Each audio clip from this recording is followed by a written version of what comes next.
Thank you for joining us wherever you are. This podcast episode is brought to you by the Old Ways Actual Play team. This actual play uses the Cipher System rules by Monty Cook Games. This actual play is performed by adults and contains adult themes. We're happy to have you with us on this journey of cosmic wonder. All content, including names, places, events, companies, and etc., which may bear resemblance to entities living from the vast reaches of unknown space, are strictly coincidental. My name is Michael Diamond, and for tonight's game, I will be your game master. Thank you for joining us again on another episode of the Old Ways podcast. I am your storyteller or game master this evening. My name is Mike. My pronouns are he, him, and we are back with another fantastic episode of Children of the Periphery. So at the top of the show, I'd like to thank you, the listener, and especially you, the Patreon supporter. We are, as has been announced here in 2025, we have sort of developed a new program. So if you want to go to our Patreon page and check it out, it is just a simple and fun announcement that now, beyond paying our editors, we're now paying game masters to run stories for us.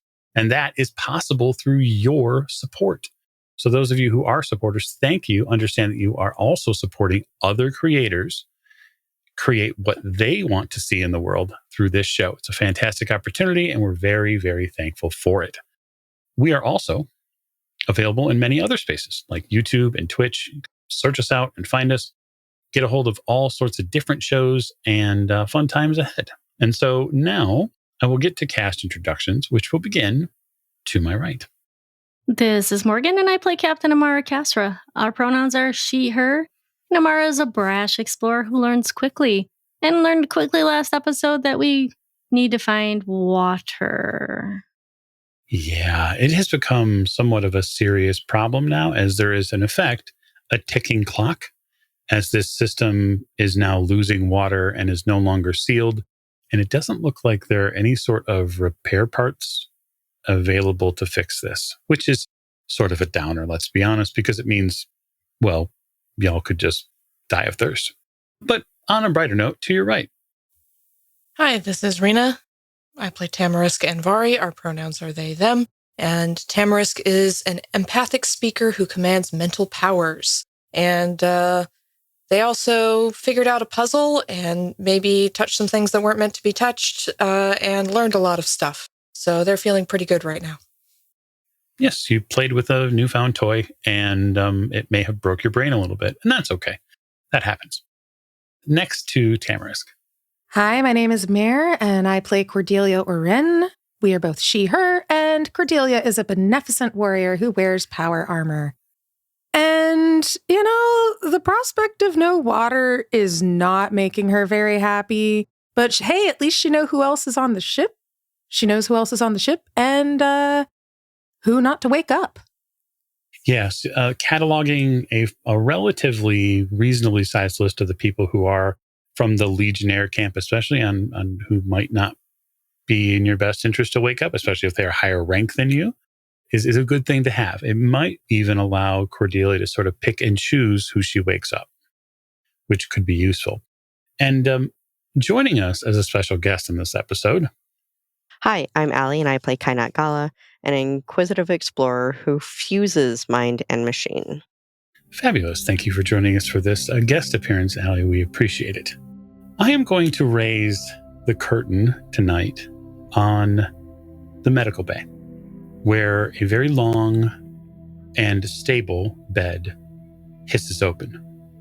It retracts, the cover retracts, revealing a slender and robed form of a former and current crewmate of the Periphery. Kainat, it has been an indeterminable amount of time for you. Your perceptions are a little muted at this point. And the muting comes from your deep connection into a somewhat, ancient, as far as you are concerned, computer system that this seed ship carries. You come to with the understanding that there is some information that you need to pass on, but you also come with a bit of a heavy heart. And you realize in your time spent in deep deep technological connection with the ship, that this poor vessel was once the Nadir. And for you, that means more than anyone can possibly imagine. The Order, your Order, once likely walked these decks. Numerous, powerful, politically in charge in several portions of the community, having dwindled to no more than a handful in the Third Horizon. You are hopeful that perhaps there might be still some left here in the cryotanks. But that is a matter for another time. There are more pressing matters which need to be addressed, and you'll have to address them to the crew sooner rather than later. And so as this mist, this pressurized air is released from the tank and the lid slides open, a voice comes through at the intercom next to you. It's a voice that you remember from your past, one you haven't heard in some time. It's Rakam. And his voice filters through your ears, and you hear him say, "You're awake?" I am. It's been a while since I have been. How are you feeling? Rough. Groggy. Like my brain is on fire, but also slower than it's been in a long time. Yes.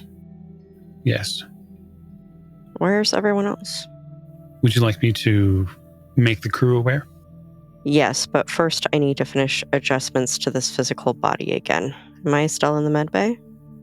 The medical bay here is not as advanced as the one on the periphery, but there should be some stimulants there that you could assist yourself in the process.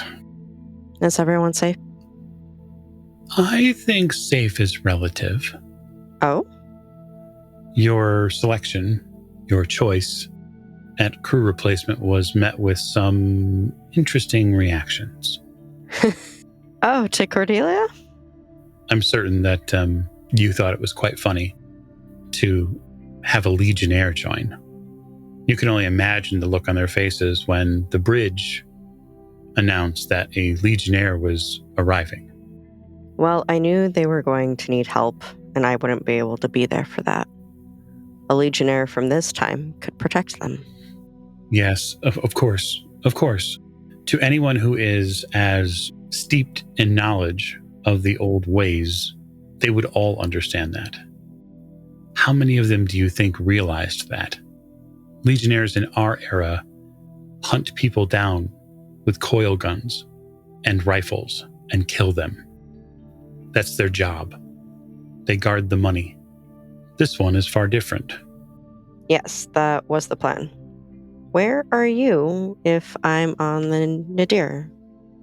I'm broadcasting from the ship because the Nadir isn't really powerful enough to hold me in its computer banks. So you were here before?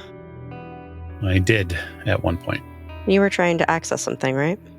I do wonder if my attempt to use the antenna did have some unfortunate side effects. I didn't sense anything. The power scale is much different. I know it's early, but where is everyone? I would assume that they're still in sleep cycle, based on the timing. Well, let's not wake them quite yet.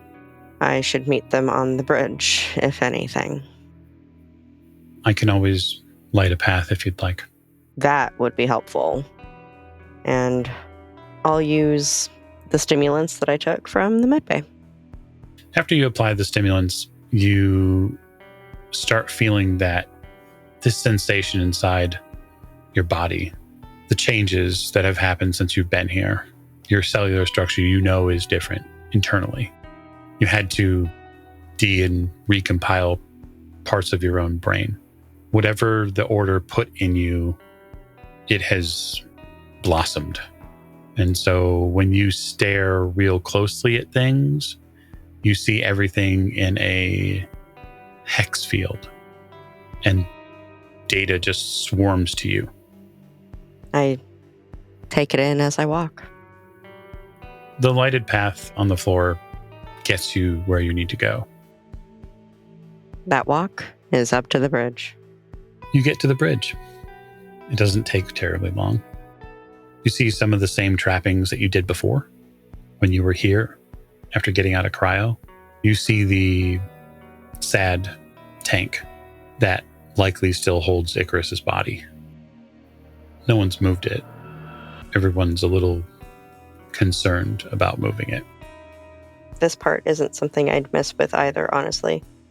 It hasn't been my area of study since I went inside. You are there on the bridge. It all lights up. Bridge lights come on. It seems to warm. You hear vibrations through the panels, and there's a soft glow that arrives on the bridge. Go ahead and call for them, please. Captain, you are fitfully asleep when a beep happens in your bunk, or I should say in your room on the Periphery. What is it? Just no response. I sit up. I'm assuming I have a console in my room. You do. Is there like a light blinking? Is there? There is. It's a motion light. Oh, like somebody's moving on the ship? Yep. It's a motion light. There is a physical form standing on the bridge. Recom. You hear the tone of the intercom come on. Yes, Captain. Who's on the bridge? It's too early in the morning for this, or too late at night? It's 0600 local. Not too early at all. Oh. I need coffee or tea or a stimulant. Who's on the bridge? Kainat is. What? Yes, she's woken from stasis. What? That fully wakes me up. I'm fully awake now. I don't need anything. I throw on the equivalent of a hoodie or a sweatshirt or something, and I leave my quarters and go straight to the bridge. Okay. You leave your quarters. You head straight to the bridge. That's all you're doing? Yeah, for now. I'm going to make sure this is really Kainat before I wake up the rest of the crew. Okay.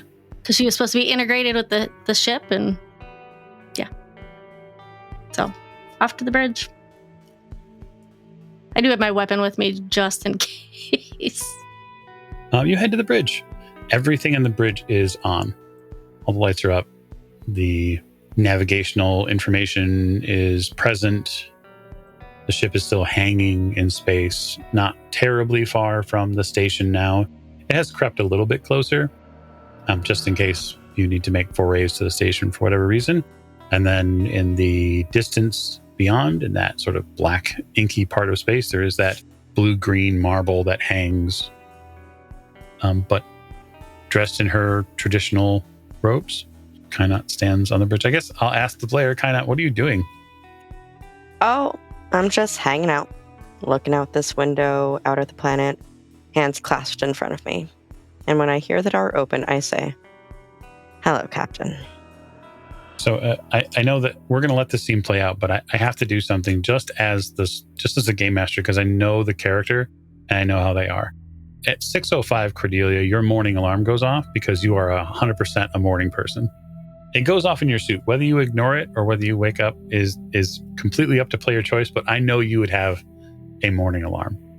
Oh, yeah. Cordelia wakes up, and in lieu of coffee, there's a particular set of stretches, just kind of like she's done the same thing over and over.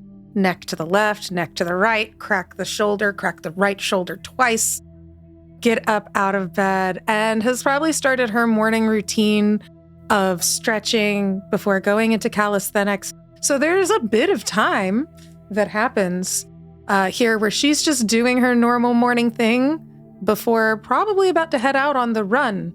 Mm-hmm. Going through. She is up and moving. Good. Okay, carry on. I'm just standing there, staring at you. Yeah, I walk into the bridge. I'm assuming Kainat is your back to me. No. Okay. I don't draw my weapon. I just have my Kainat? Yes, Captain. It's me. I'm here. Totally out of my character's norm. I run over and give her a big hug I hug her back. Oh my God, I missed you so much. Oh, I missed you too. what? And I shake it out, I pull myself out of the hug from her and straighten myself up. Like, don't tell Fida I did that. What are you doing here? I mean, like, here, physically. I have information for you, the crew, about the planet. But I think I should wait until everyone is awake and here. Yeah, maybe we need some coffee or something or something stronger. Rakam, can you please wake the rest of the crew? Oh, Cordelia's already awake. I think she's about halfway through her first lap already. Shocking. Tamarisk, as you know, is not a morning person. Can you give them some light music and like raise the light in their room just slightly, like a sunrise, to help them wake up a little more? Certainly. I'll assist them. I will also blame you. Okay. Yep, that's fine. Without really any, quote, warning, Tamarisk, the zero, or whatever percentage light you have in your bunk room there is increased by about 30%. There is some beautiful, like, tonal music that gets piped in. I roll over and pull the pillow over my head, just kind of half conscious, like, Rakam, fuck off. Captain's orders. We have a guest. What time is it? It's just after 0600. An uncivilized hour. Well, yes. For you, very. But it's not often that a former crewmate gets out of stasis. What? Sit up, absolutely awake now. Yes, it seems Kainat has roused herself from stasis and is on the bridge. Of course it would be Kainat, as the reason why I have to get up at this unmessengerly hour. Okay, I'm up. Where is Fida? Is he okay? Fida's sleeping. I can't wake him. Yeah, Fida is really not a morning person. We'll talk to him later. He's had a lot going on. He's been injured and half alien or something. I don't know. You know that, but Well, he is related to the portal builders. it's true. And he looks great. But yeah, we're gonna let him sleep and heal and do Fida things. But sounds like Rakam is called upon Tamarisk and Cordelia, and they should be here momentarily. So what's it like being in a computer system? It's very different. I don't feel anything on a physical level at all, but I can tell when I'm hitting a wall on something that I'm researching, or when something is going down the wrong path. My brain is lit up on all cylinders all the time, but there's not a physical sensation to it. Yeah, you're more limited in your corporeal body than probably a computer system. Absolutely. I don't have the weight of a physical form, so it's not as complicated to move around in some respects. But I certainly have learned and expanded what I understand and how I understand it. Was it like going through tubes or like data? Like you have to go through the data to get to... It's not really tubes. It's more like a river, a flow. Yeah. So did you have to find your way? I had to work hard and fast to understand what I needed before my brain started to break down. So I learned that the flow of information is pretty similar to the flow of water and followed it where it needed to go. The equivalent of flowing upstream is hard, but it always yielded results in a way that gives me more information than I really knew what to do with. But getting the information and understanding it are separate parts. There's a lot that goes into it, and it's both more complicated and easier to grasp information than I've ever experienced before. Cordelia, your HUD picks up information being streamed from the bridge, that there are two people having a conversation on the bridge. Like you get the pings that there are people moving around up there. You have sort of the, I won't say Halo-esque HUD, but it's pretty close that you get all that information streamed into the suit. And so you would pick up that there are two people on the bridge. Maybe maybe Fida's recovered from his poisoning. Maybe Tamarisk is talking to Amara. Probably not this early, so what? That's strange. Does Rakam start reading as a person suddenly? That's new. So Cordelia slows down and gets to a place where she would have a cloth to wipe the sweat off, but has that really great runner's high happening, kind of starts walking in through the door, entering onto the deck, and was like, "Hey, Captain, how's the hi?" And you just see Legionnaire math happening around her face. And she looks to Amara with the eyebrows going directly up in the middle. Captain? Ah, you must be Cordelia. Oh, you were the voice. And you have a body. I do. I'm Kainat. I'm the one who woke you up. Oh, Kainat. Nice to meet you.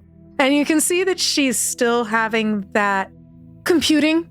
She's kind of computing because, after having met Rakam, is still kind of trying to math how this works. So, but weren't you inside of the computer like Rakam is, but not like Rakam? Is that? Oh no, I started as a human. Oh. Okay, well, any friend of the captain's? And she just waves a hand and reaches out a very strong, power-suited hand for a handshake. It's full of, just so you know as well, this, while it has all of the Legionnaires' standard issue everything from the time period it was, this one has the equivalent of a bunch of stickers on it, and it has a bunch of bumper stickers. There's probably a cute little rabbit on a rocket ship that's on the forearm as she reaches it out. I grin, and when I reach out to shake the hand in the power armor, the first thing that happens is you see a faint yellow glow appear over my hand with a hexagon-like pattern, and when Cordelia grasps it, the whole hand of power armor falls limp as I shake it for a few seconds. And when I release it, all is back to normal. Cordelia does that, holds her face, does that thing where you awkwardly notice something and then the smile is a little too wide in the, oh, I didn't like that expression, does that and drops her hand and just kind of shakes it out. Oh, so, what, brings you here? Well, you were here, weren't you? You were with them. Yes, I was part of the original crew. Yeah. So I've only been awake for a little while. I'm likely going to need something to eat and drink, and there's quite a bit to discuss. But I want everyone that can be present for it to be, because I will only then have to talk about it once. Well, welcome. Are you hungry? I was starving when I woke up. I could definitely eat. Breakfast? Tamarisk, you arrived. Walk out onto the bridge, immaculately dressed as always. Well, except when I have to wear jumpsuits. But not this time. I've got my own clothes.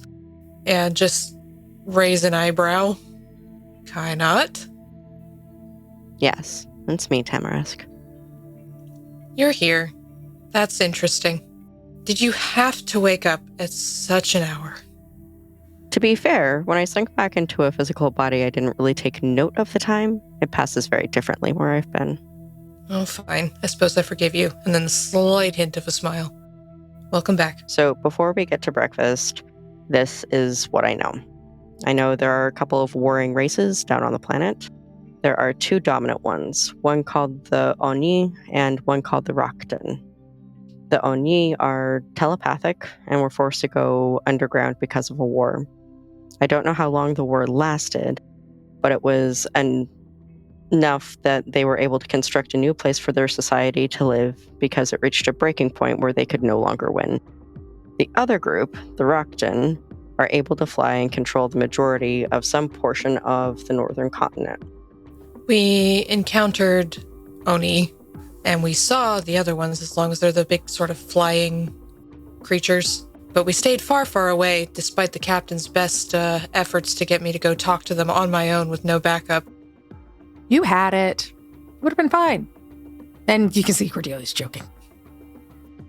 Well, they are more militant and violent, and I don't recommend tangling up with them unless you have to. The Onyi seem far more like the race that we'd want to regularly interact with, especially if we can get them to cooperate with us and help us find what we need for the colonists on this ship. And Captain, there's something else that you should know. When I was connected to the ship, I discovered something, and I don't know if you know about it or not, but your parents were here. I was going to ask you with your data if you found anything with the data that you received. I did see when we were on the space station a video or holo or whatever we want to call it of my mom, but she looked older, and I don't know how long ago it was. So you're saying both my parents were on the station? Yes, they were both here. They were able to find and use the portal builder technology back on the other planet we barely escaped from. They were able to make the wormhole stable enough to use a ship that they had to come over here into this new horizon where we are now. Your mother knew about the darkness that was consuming the third horizon and was doing research and attempts to beat it back. They were able to get information from the signal station just like we were, but I don't know where they went after. Well, I mean, they disappeared when I was quite older. I think I was 23 when they disappeared, so I was already an adult. That doesn't surprise me. My parents' works, my mom especially, was an explorer, and by the time they disappeared, and I was grown, and maybe they figured they didn't need me anymore. They didn't need me anymore. That I didn't need them anymore. They didn't need me apparently either. I just wish they had left a note or something. But this is a good start. Maybe I'll see them again after we take care of these fine people on the ship and find them a planet. Maybe one of the 6 planets could be their new home. So, with all of this information that I've given you, what else can I do to assist? Fresh water. Do you know if anywhere on the planet that we're currently at has fresh water available? And please say it's not the northern continent. As of right now, I don't actually have the data.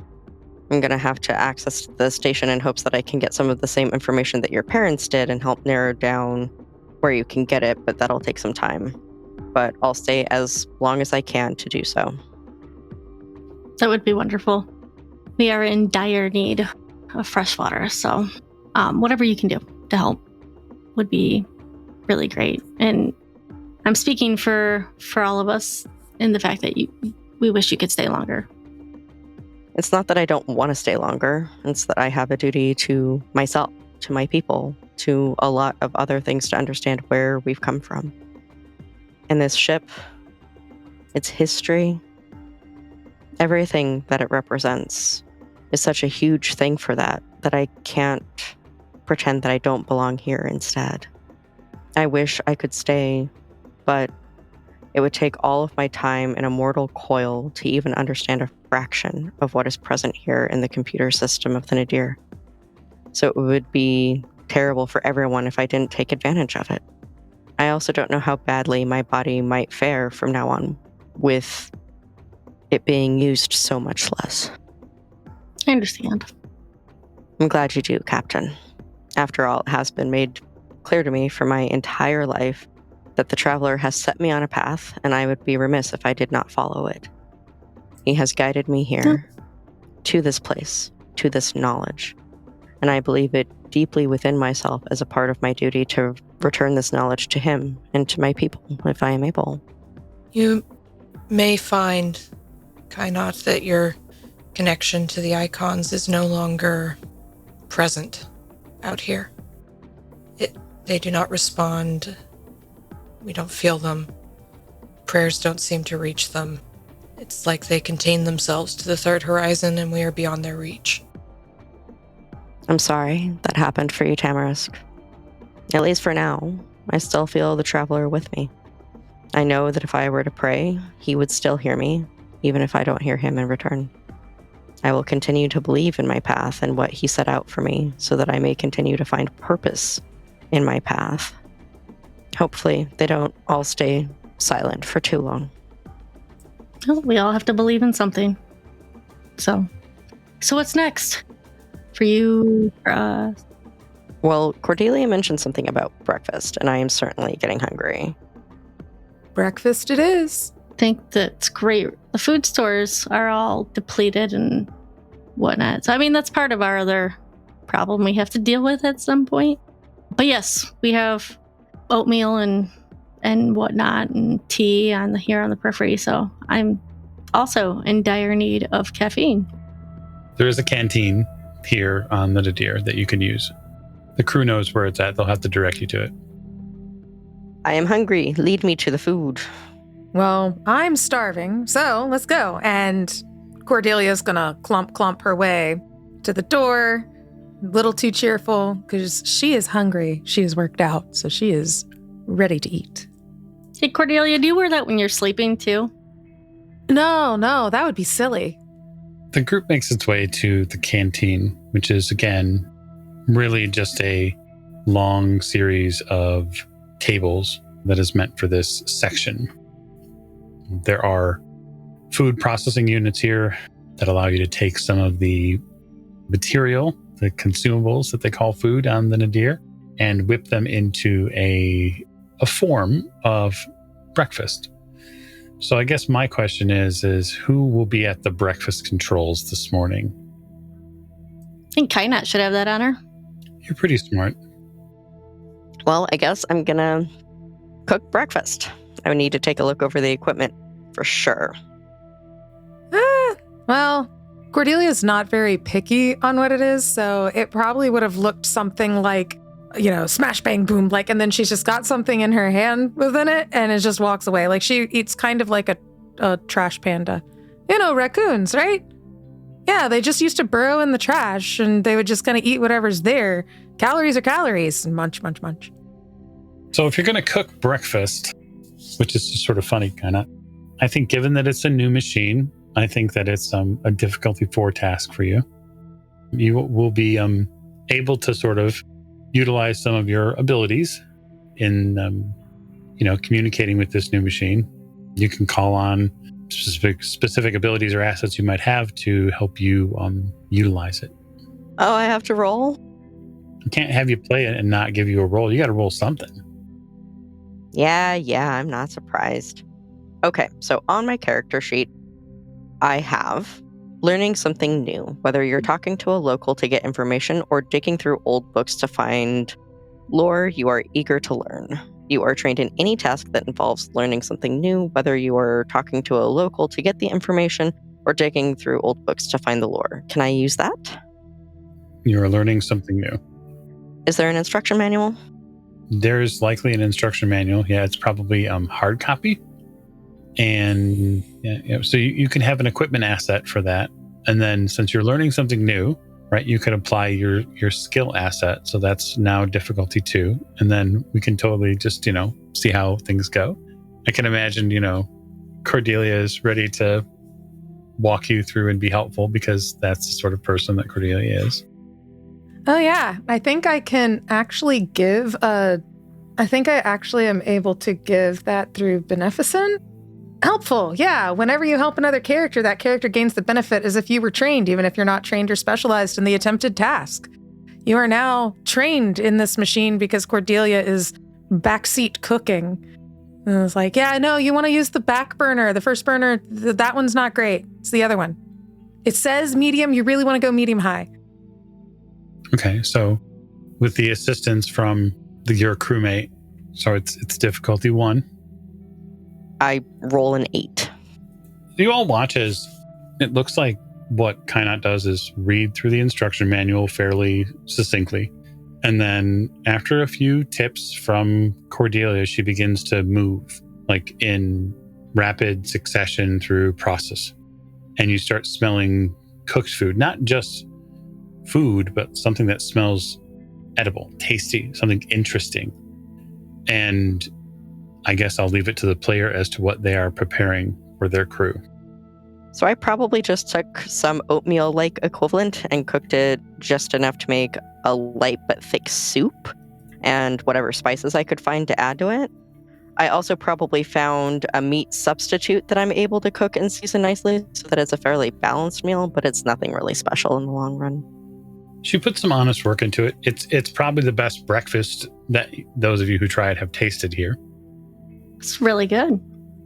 Kenna, you are an excellent chef. It wasn't too hard, thankfully. Well, you mathed it so well. Tasty, tasty math. Yeah, I didn't know your job was also like ship chef as well. That was great. So I know that it might be me crushing a horse with a pole, but I must relay that once again we should find a way to contact the Oni. I know that you mentioned they'd found their way up to the station, but we must find a way to contact them on the planet. I don't anticipate they'll be making their way up here very often, especially given the conflict between them and the Rockton. Yes. If we can figure out a way to find them, they just sort of popped up on the ship of their own volition, which is how we were able to talk to them in the first place, then I would very much like to continue that conversation. Based on what I've been able to find out about them, the reason it's so imperative that we get to them is that they're likely the closest race on the planet that understands technology even equivalent to something spacefaring. Their technology got them to the station, which is something that we haven't seen from the Rockton yet, and that's important. Do you know if they're some sort of collective? You say the species is called Oni. When I met one individual, they called themselves Oni as well. Could it just be a language barrier issue, or are they some sort of collective? Do you know? I'm wondering if it's some sort of language issue. I want to know what there is to know about them, but I guess I will have to talk to them more. Yes, and I think it's best that you do so even if there might be a language barrier. They probably don't trust very easily. They're also very likely being hunted to extinction by the Rockton, and that's probably one of the reasons why they're so hard to find. Yes, that aligns with what we've learned about them so far. So stay away from the Rockton. Got it. Well, they did try to chase us down as we were headed back to the ship. So how do we get in touch with the Oni? I think you said telepathically. Yes. Based on the information I've got, have telepathic communication. And since they are familiar with the space station, it might behoove us to go back down to the station itself to see if our presence would prompt them to come back for a second time. If they can monitor it, it might be how they were able to tell someone was there in the first place. Oh, yeah, that's a good idea. Good idea, Kainat. See, this is what I miss. We're, collaborating, coming up with ideas, planning. We may not be telepathic, but I was able to somehow communicate with them, figuring out their language, speaking in their language somehow. I don't quite understand how, but we can at least communicate with them if we can get to them. I would call it telepathic. I can't do that. So, wait, were you speaking in your mind or aloud? I'm kind of fuzzy in my understanding of it. No, I was actually speaking their language. According to everyone else who was there. The words coming out of my mouth were not our standard language. I was going to suggest charades, but I don't, I'm not really the first line of contact for communication and things. I'm just there to make sure if it goes down, not great. We're good. And she just gives a thumbs up. She flexes in the suit and it makes noises as it does so. Well, I'm glad for the protection of my people, especially if they might end up in danger. So, team, what are our next steps then? We need Fida awake to do anything technology-wise with engines and all of that. I hope he's recovers soon. But we can figure out something with talking to them, getting in contact. So, back to the station? Yeah, I feel like going to back to the space station to do some more exploring. Yeah, so about that. So on that space station, remember that part where I'm around to help in case stuff goes down? Things went down the last time. Did you, by any chance, check that? The living beings on the space station that were trying to, when she glances over to Tamarisk, prevent us from going any further on the space station, so we glances over to Amara. Left. Didn't we tie them up, though? I thought we tied that thing up. I was not there for that. Just saying, I have no idea what you're talking about, so... Yeah, we came across creatures on there that were not happy with us being there. Creatures that were eating other creatures that were on there. And we, glances back over to Amara, left from there. What's she talking about? It was on the space station. There's this big thing. I thought we took care of that, though. I thought we tied it up or something. We didn't go any further in. Like, we didn't go and spend a ton of time on there, seeing as there were a lot of other things. I just imagine, how most creatures, they populate themselves, and I feel like that may not have been the only thing we saw. I mean, I'm happy to go back down, to help defend us from things. We can be more prepared. Maybe they need food. Maybe they, maybe they communicate. We'll have Tamarisk with us. And Tamarisk is a expert negotiator with other species. Perfect. Love that. Let's do that. I can make another bread bomb. Oh, we should do that too. Just blow the space station. The bread bomb was very successful, just pointing that out. Cordelia is very confused at that, but then the thought of bread, you can see that Cordelia has a moment where she thinks of something like back on the creature there, has a thought of, well, I mean, there's other... Never mind. Like, just looks at that, thinks of the bomb, thinks of the food and the animal and goes, I mean, alien meat? I'm not going to eat the creatures. Oh my goodness. I mean, steak sounds great, actually. That's what I'm saying. We haven't had real protein in a long time. We haven't had much other than the powdered stuff for a hot second. All right. Well, I'm amenable to many plans, so... So yes to the bread bomb? No, we're not doing a bread bomb. No bread bombs. Save the bread in case we come back with meat, though. But that's true. If it's good for that big creature, it might be good for us. I don't... So, Tamarisk... Yeah?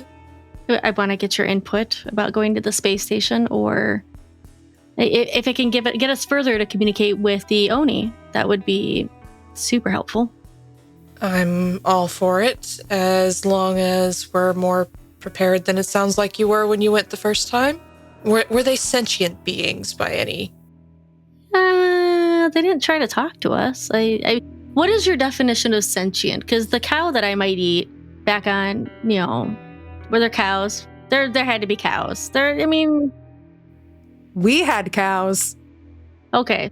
They're sentient.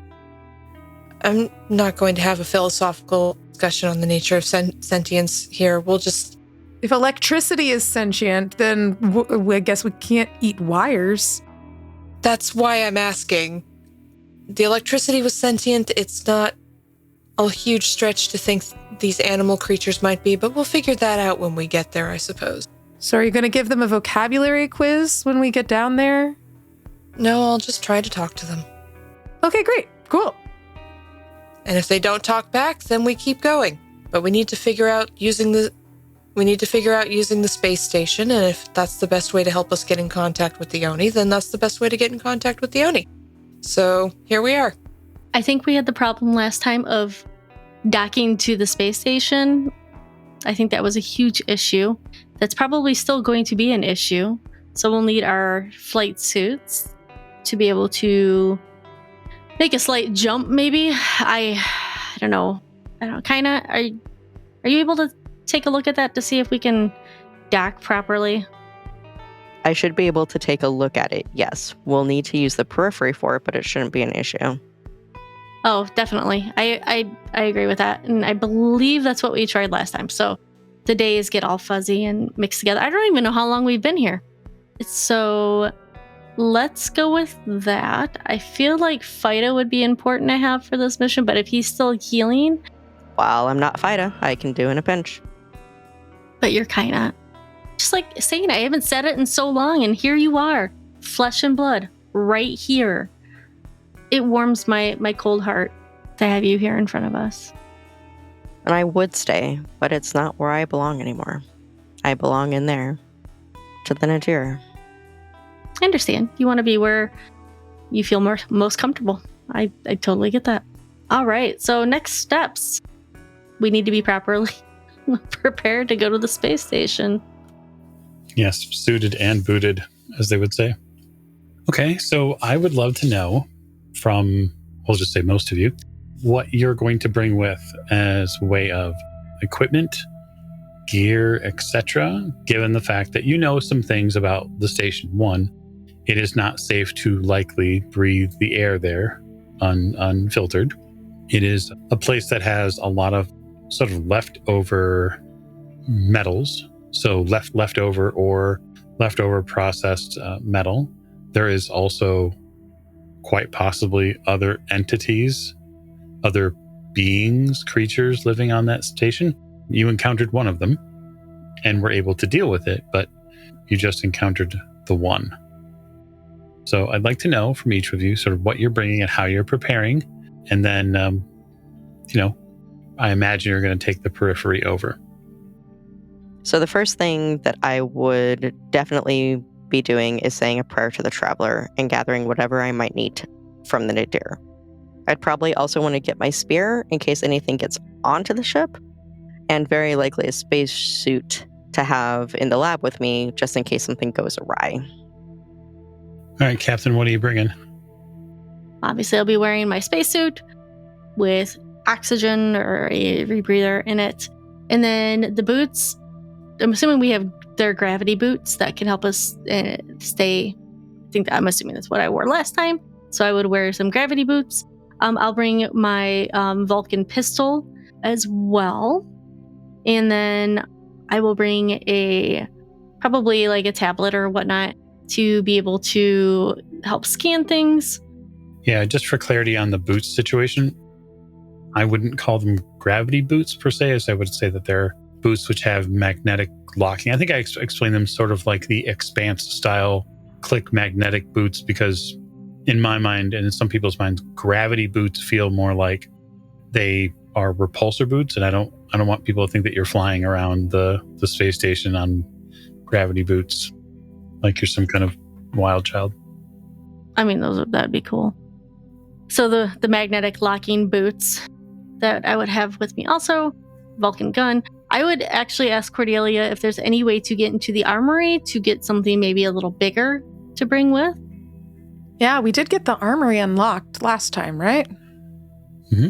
Yeah, I mean, the armory has been unlocked, but like functionally speaking, at this point anyway, you're probably the only person that can physically access it, because the nadir needs like the physical touch panel access code to get into the armory, and you're probably not just going to willy-nilly share that with everybody, I wouldn't think.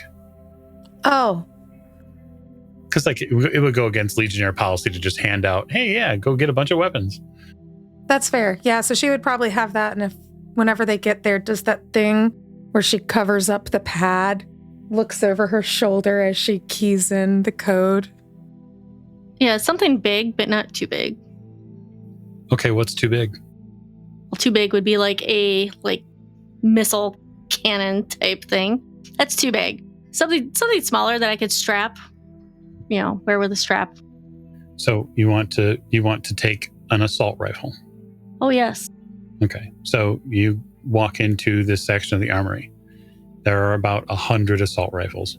They're all lined up, all well organized. They look a little bit like a smaller version than what Cordelia's suit has in the power armor. Her rifle's a little different. It has, it's relatively light. It's not super, super heavy. It's got a clip, and when you prepare the weapon and you push the clip in, it looks like it holds about 60 rounds. There's a combat strap that you can adjust for length, and you can sling it over your body. There's an awful lot of potential weaponry and gear in this place. Yeah, I do a quick scan and take stock of what might be available for later times. I was scanning the assault rifles. I take the third one in and not the first one, because from an organizational standpoint, I know that might irritate Cordelia. Cordelia's got the clipboard that has the sign out sheet and is following around as this is going on.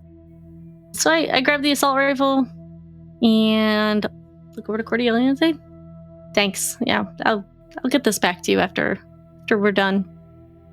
Oh, absolutely. She writes down the serial number of the rack that it was on and fills it in with the boxes because, hey, that's procedure, baby. Let's process, yeah.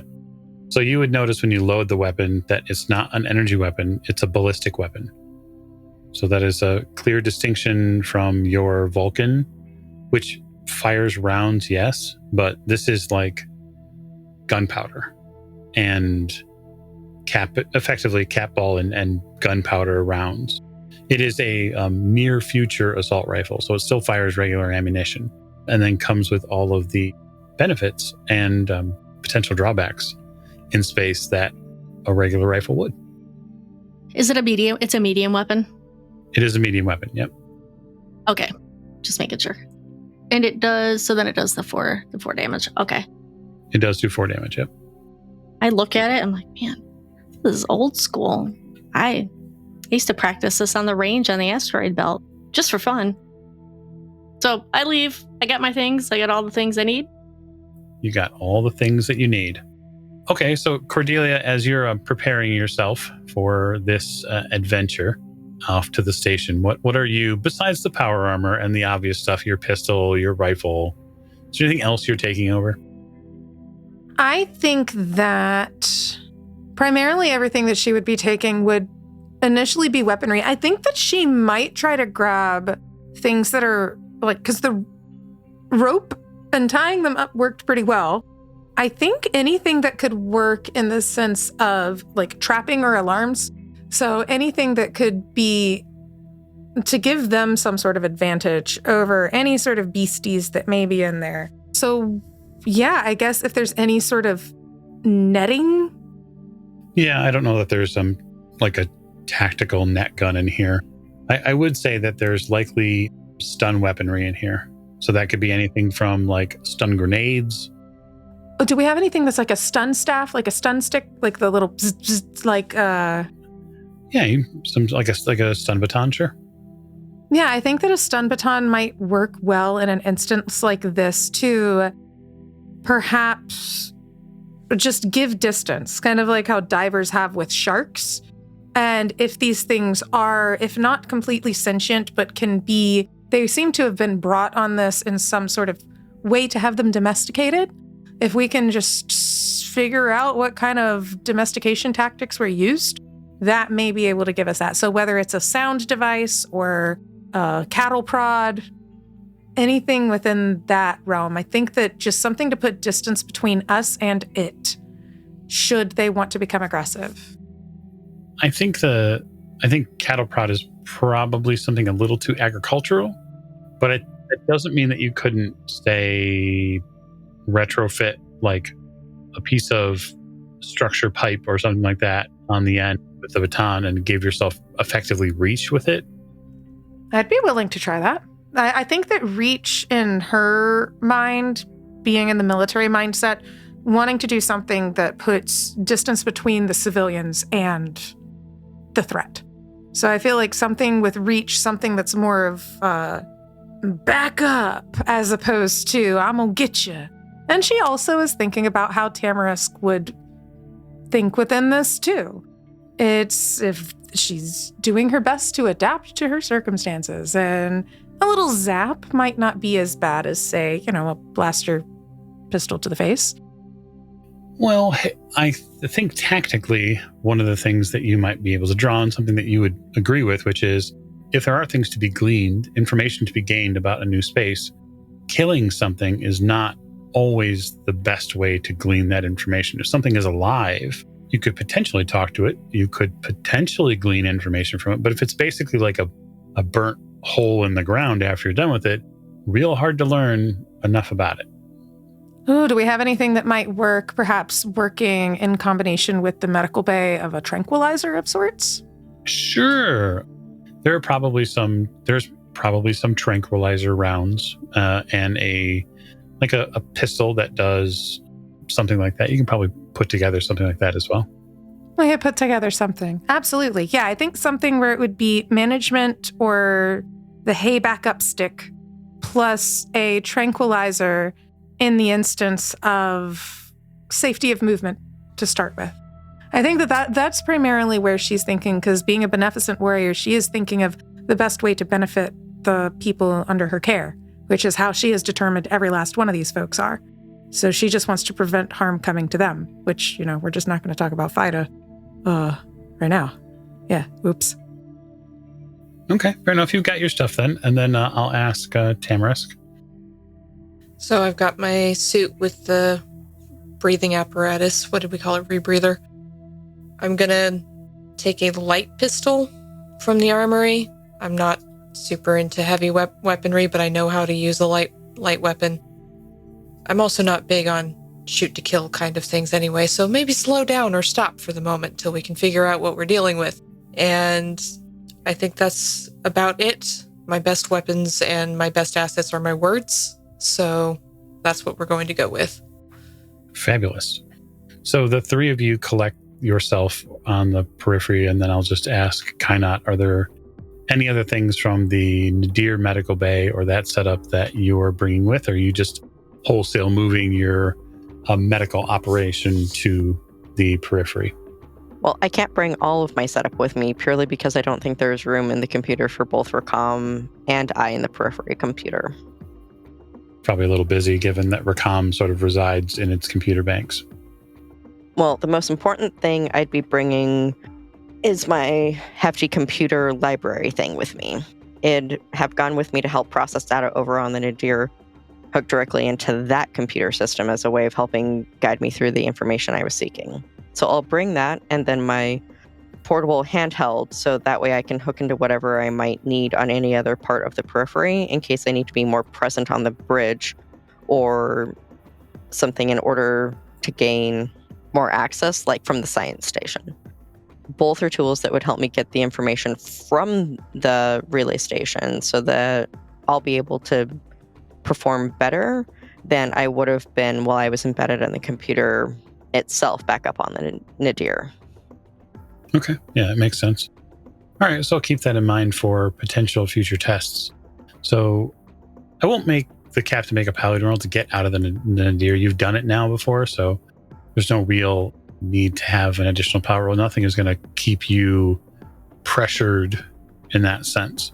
Take off from the Nadir's cargo bay and head out into open space, and then make your way ever so slightly towards the relay station, the signal station that's here present. My question then is, because you have seen that there is another way into this station that does not include the umbilical, which, by the way, had some serious issues last time, you have seen, Captain, the recording of someone, or that is reportedly your mother, sure looks like your mother, use the regular docking space here to land inside the station. Are you going to attempt to find a way to get into that bay? Yes, as long as it's still intact.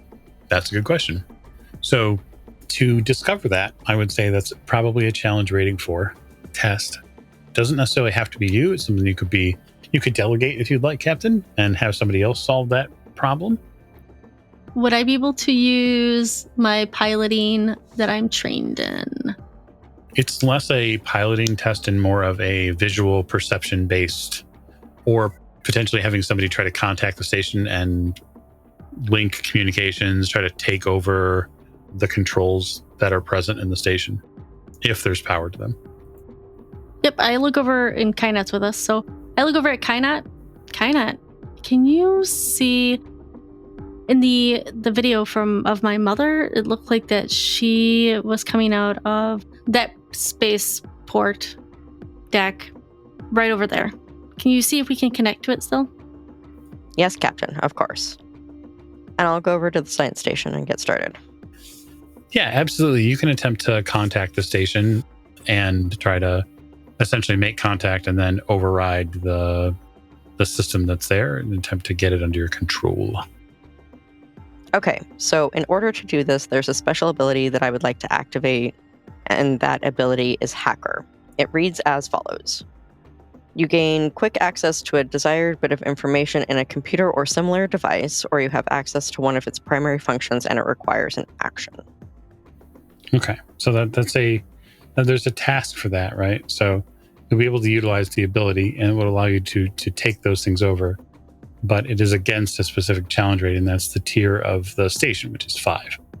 So it's difficulty 5, and so we can sort of work through some of the regular Cypher system stuff with you, which is you have the ability to utilize skills. You could potentially utilize assistance from other characters.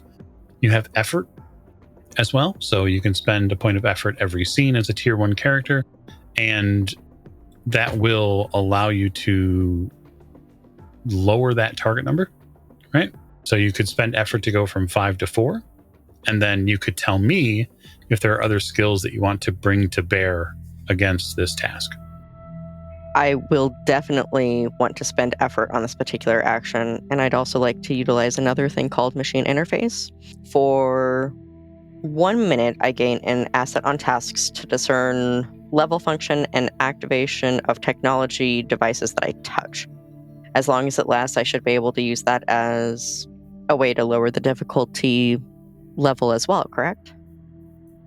So for 1 minute, you gain an asset on tasks to discern the level function and activation of technological devices that you touch.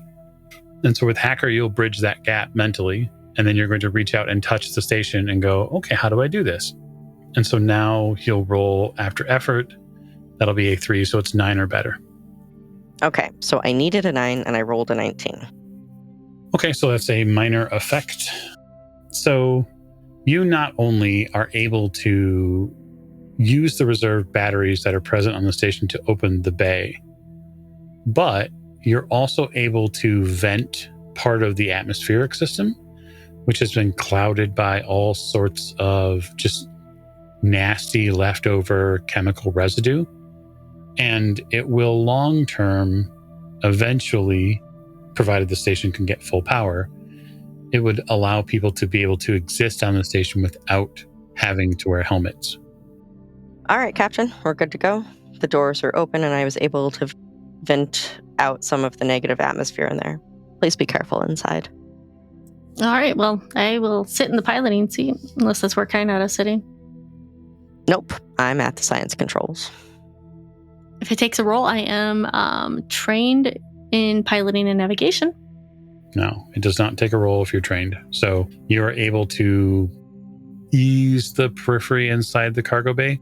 The ship does not necessarily fit very well in here. It's much larger than the previous small freighter that was in here. We also know that the periphery is not, it's kind of sort of a freighter, but only in name, as it's more like a military vessel now, or a pirate ship, depending upon your perspective. So you are able to get into the cargo bay and then seal it, and then have to wait a few minutes. So while you wait a few minutes and prepare to disembark, we are going to disembark this episode. And so I want to thank our guest, Allie, for coming back and playing Kainat. That was tons of fun. And we look forward to what other information the crew can investigate based off of what you've told them. And then in the near future, we'll maybe learn a lot more about the Oni and who they are as people. So thank you very much, and good night.